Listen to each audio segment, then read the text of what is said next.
আসসালামু আলাইকুম, welcome to মেনসিস partner shop. আজকে আমি যে পোলো শার্টটা পরে আসছি এটা হচ্ছে গেস ব্র্যান্ডের। এটা এক্সপোর্ট কোয়ালিটির একটা পোলো শার্ট।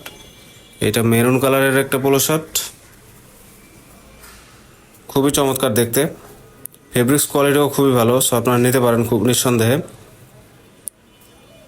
আপনারা যারা নিতে চান তারা আমার পেজে বায়োতে ওয়েবসাইটের লিঙ্ক দেওয়া আছে, শপের লিঙ্ক দেওয়া আছে, সেখান থেকে আপনারা নিতে পারবেন, অর্ডার করতে পারবেন। এছাড়াও আপনি চাইলে ইনবক্স করতে পারেন আমাকে, অথবা এই পোস্টের নিচে কমেন্ট করতে পারেন, কমেন্ট করলেও হবে। সো এটার প্রাইস ছিল 1300 টাকা, এখন ডিসকাউন্ট এটা 1200 টাকায় দেওয়া যাবে, এবং সারা দেশে আমরা হোম ডেলিভারি করে থাকি। সো যে কোনো জায়গা থেকে আপনারা অর্ডার করতে পারবেন এই পোলো শার্টটি কালেক্ট করার জন্য, এবং এরকম আমাদের আরও অনেক পোলো শার্টের কালেকশন আছে, আপনারা চাইলে সেগুলো থেকেও নিতে পারেন। সো ভিজিট করে আসুন আজকেই আমাদের মেনসিসের partner shop. Thank you so much.